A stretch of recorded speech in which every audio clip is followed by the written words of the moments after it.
آج تحریک انصاف کی جو نیگوشیٹنگ ٹیم تھی جس میں فواد چودھری صاحب، علی ظفر صاحب جو ہمارے وکیل بھی ہیں اور ہمارے پولیٹیکل نیگوشیشنز کا حصہ بھی تھے، اور میں، آج ہم عدالت کے حکم پر حاضر ہوئے اور ہم نے اپنی آبزرویشنز ان کی خدمت میں پیش کر دی۔ ہمارا جو موقف تھا وہ ہم نے بر وقت آج سے 2 روز پہلے عدالت میں جمع کروا دیا تھا۔ ہمارا CMA 3087 ہم نے جمع کرا دیا تھا، اور اس کا مقصد یہ تھا کہ عدالت کو مناسب وقت دیا جائے کہ وہ اس کا مطالعہ کر سکیں اور اس پہ ریفلیکٹ کر سکیں، اور ہماری خلوص اور ہماری نیتی سے جو ہم نے پیش رفت کرنے کی کوشش کی ہے، کم از کم اس سے وہ آگاہ ہو جائے۔ آپ نے دیکھا کہ حکومت کا جو CMA ہے وہ آج صبح دیا گیا اور اس پر دستخط بھی نہیں ہیں، کولیشن الائنس کے دستخط نہیں ہیں۔ ہم 3 تھے، تینوں دستخط موجود ہیں، اور چیف جسٹس صاحب نے اس کا ملاحظہ کیا ہوگا۔ ایک ڈار صاحب کے دستخط ہیں، اور جب بھی ہم نے بات کی، گفتگو کی، علی ظفر صاحب گواہی دیں گے تو انہوں نے کہا کہ نہیں ٹھہریے، ہمیں اپنے کولیشن پارٹنرز کو اعتماد میں لینا ہے، ہمیں وقت دیجیے، ہمیں مہلت دیجیے۔ ہم نے مہلت دی۔ پورا میڈیا حیران تھا، پورا پاکستان حیران تھا کہ اتنے سنجیدہ مذاکرات اور اس میں 2.5-3 دن کا وقفہ، یہ کس لیے؟ یہ کیا ریفلیکٹ کر رہا ہے؟ ایک طرف کہتے ہیں کہ ہمیں الیکشن کی اجرت ہے اور دوسری طرف 3 دن کا وقفہ کرتے ہیں۔ تو وہ ہم نے نہیں، انہوں نے مانگا تھا، اور ہم نے کیوں دیا؟ ہم نے ان کو وقفہ اس لیے دیا کہ ان کو مناسب وقت دیا جائے کہ وہ اپنی لیڈرشپ سے مشاورت کر لیں، اور جب میز پر آ کر بیٹھیں تو اس مشاورت کو سامنے رکھ کر گفتگو کریں۔ ہم نے اپنی دوسری نشست میں اپنا پروپوزل ٹیبل کر دیا تھا، علی ظفر صاحب نے اور ہم نے اپنا پروپوزل ٹیبل کر دیا تھا، اور ان کو کیا کہ اس پروپوزل پر ریفلیکٹ کر کر آئیں۔ آج بھی آئیں بائیں شائیں، اور اس پروپوزل پر انہوں نے کوئی کلیئر پوزیشن نہیں لی۔ اس ڈاکومنٹ کو جو ابھی رجسٹر بھی نہیں، جسٹس صاحب نے کہا کہ ہم نے آؤٹ آف دا وے لے لیا ہے اور ان کو موقع دیا ہے، ابھی تک اس میں نمبر بھی نہیں لگا۔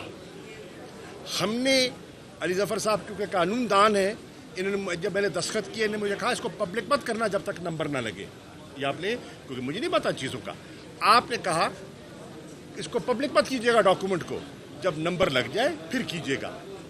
ان کا ڈاکومنٹ ابھی نمبر بھی نہیں لگا، دستخط بھی نہیں ہے، پبلک بھی ہو گیا۔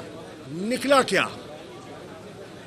نکلا یہ کہ آج نواز شریف صاحب نے لندن میں کہا کہ ہم تو 3 رکنی بینچ کے فیصلے کو 3-2 کے فیصلے کو تسلیم ہی نہیں کرتے، ہم تو 4-3 کی بات کر رہے ہیں۔ تو اگر آپ 4-3 کی بات کر رہے ہیں تو پھر آپ اس بینچ کے سامنے پیش کیوں ہو رہے ہیں؟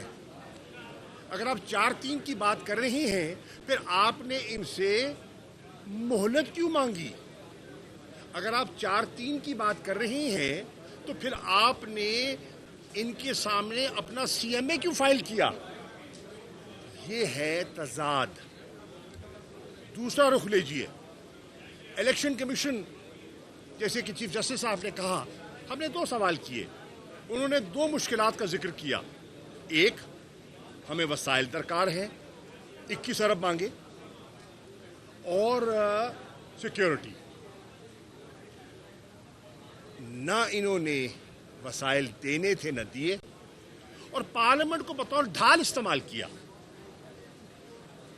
عدالت عظمیٰ کو ڈیفائی کرنے کے لیے پارلیمنٹ کو بصیرت ڈھال استعمال کیا گیا ہے، اور کون نہیں جانتا، بچہ بچہ جانتا ہے کہ پارلیمنٹ کو دو خاندان استعمال کر رہے ہیں، اپنی سیاست کی نظر کر رہے ہیں۔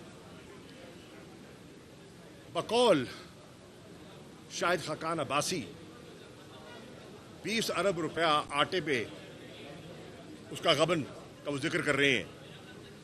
20 ارب روپیہ آٹے پہ ضائع جو کہ لوگوں کو جانا چاہیے تھا نہیں گیا۔ 21 ارب قوم کے لیے نہیں دے سکتے، 84 ارب وہاں دے دیا، 20 ارب ضیاع ہو گیا، 21 ارب کی دقت آ رہی ہے۔ پھر بجٹ کا ذکر، ٹریڈ پالیسی کا ذکر۔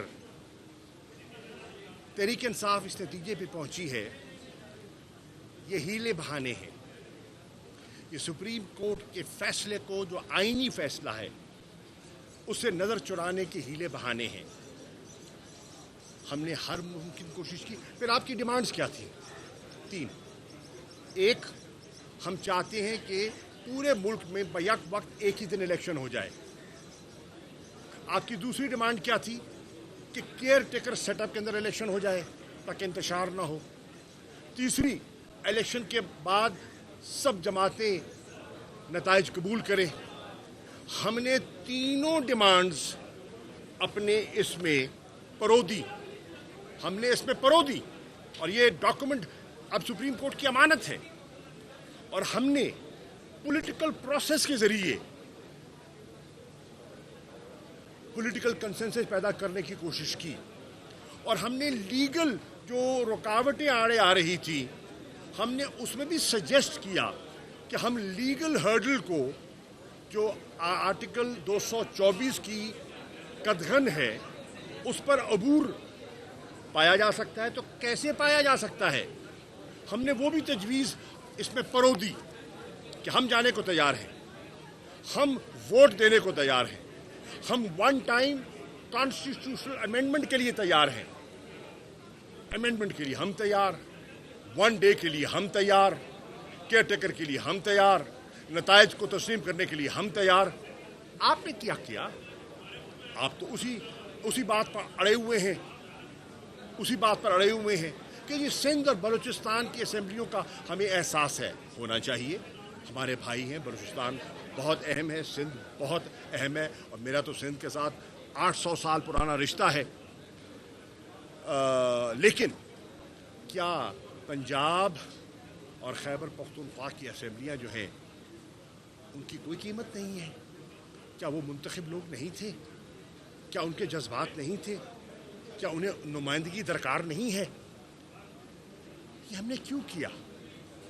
ہم ایم این ایز ہیں، ہم ایم این ایز کھڑے ہیں یہاں، ہمیں اسمبلی سے باہر رکھا گیا ہے، ہم مستفیوں کے باہر کیوں آئے؟ ایک مقصد کے حصول کے لیے نا، انتخابات کے لیے، اور مسلسل 1 سال ہم نے انتخابات کی جستجو کی۔ ایک طرف میز پہ بٹھاتے ہیں، دوسری طرف مقدمے بناتے ہیں، ایک طرف میز پہ بٹھاتے ہیں اور دوسری طرف گرفتاریاں کرتے ہیں۔ 33 میرے کارکنوں کو گرفتار کیا گیا اسلام آباد ہائی کورٹ کے سامنے۔ کیوں؟ ان کا گناہ کیا تھا؟ ان کا قصور کیا تھا؟ علی امین گنڈا پور کو ایک عدالت سے دوسری عدالت لے کے پھرتے رہے، ضمانتیں ہونے کے باوجود رہائی نہ ملی۔ کیوں؟ مراد سعید پہ کل مقدمہ درج کیا گیا ہے۔ کیوں؟ کیا یہ مذاکرات کو سازگار کرنے کے لیے، ماحول کو انیبلنگ بنانے کے لیے کیا گیا ہے؟ اس کے باوجود ہم بیٹھے میز پر۔ ہماری ایک جمہوری جماعت ہے، ہماری جماعت میں لوگ کھل کے بات کرتے ہیں، اور آپ جا کے دیکھیں ہمارے سوشل میڈیا کو، بہت سے لوگوں نے بہت سی باتیں کی، کئی دفعہ لوگ شاہ سے زیادہ شاہ کے وفادار بننے کی کوشش کرتے ہیں، لیکن ہم نے اپنا فوکس رکھا کس پر؟ آئین پاکستان پر، رول آف لا پر، عوام کی حاکمیت پر۔ جیسے کہ چیف جسٹس نے کہا حاکمیت اللہ کی ہے اور اس کا اظہار اس کے منتخب نمائندوں کے ذریعے ہوتا ہے۔ تو ہم نے کیا کیا؟ ہم کیا مطالبہ کر رہے ہیں؟ ہم ان لوگوں کو جن کو اللہ کے بعد حاکمیت کا رول دیا گیا ہے, سوورن کہا گیا ہے, ہم کہہ رہے ہیں ان کے دروازے پہ جاؤ. آپ ان کے دروازے پہ جانے سے کترا رہے ہیں کیوں؟ گھبرا رہے ہیں کیوں؟ دیانتداری سے ہم اس نتیجے پہ پہنچے کہ ان میں ڈیفائنس کا وہ فیصلہ کر چکے ہیں اور ایروگنس کا وہ مظاہرہ کر چکے ہیں. اور یہ دو لفظ انگریزی کے ہیں, جو سمجھتے ہیں وہ سمجھ کے میں کیا کہہ رہا ہوں. They are arrogant and they are defiant. They want to undermine the Constitution of Pakistan and they want to ridicule the highest forum of justice in this country, which is the Supreme Court of Pakistan. Tehreek Insaf آج کا نہیں کل کا سوچ رہی ہے. تحریک انصاف آج کا نہیں آنے والی نسل کا سوچ رہی ہے. یہ آئین رہے گا انشاءاللہ, یہ ملک رہے گا انشاءاللہ, انتخابات ہوں گے انشاءاللہ. ہم کوئی ایسی روایت نہیں ڈالنا چاہتے کہ جس کی آڑ میں کبھی فنڈز کے ذریعے اور کبھی سیکیورٹی کے ذریعے وہ یہ آئین سے آنکھ چرائیں. اور صحیح کہا چیف جسٹس صاحب نے کہ آپ کے پاس کیا گارنٹی ہے کہ 8 اکتوبر جو الیکشن کمیشن کہہ رہا ہے, تاریخ آپ نے دی, 8 اکتوبر کو سیکیورٹی درست ہو جائے گی, کیا گارنٹی ہے؟ تو یہ سب چیزیں جو ہیں یہ سامنے رکھ کر میں بوجھل دل سے کہہ رہا ہوں, پوری لچک دکھانے کے باوجود کہہ رہا ہوں کہ اس کے بعد اب تحریک انصاف کیا کر سکتی ہے. ہم صرف اللہ سے دعا کر سکتے ہیں, اس کی مدد مانگ سکتے ہیں اور پاکستان کی عوام سے رجوع کر سکتے ہیں.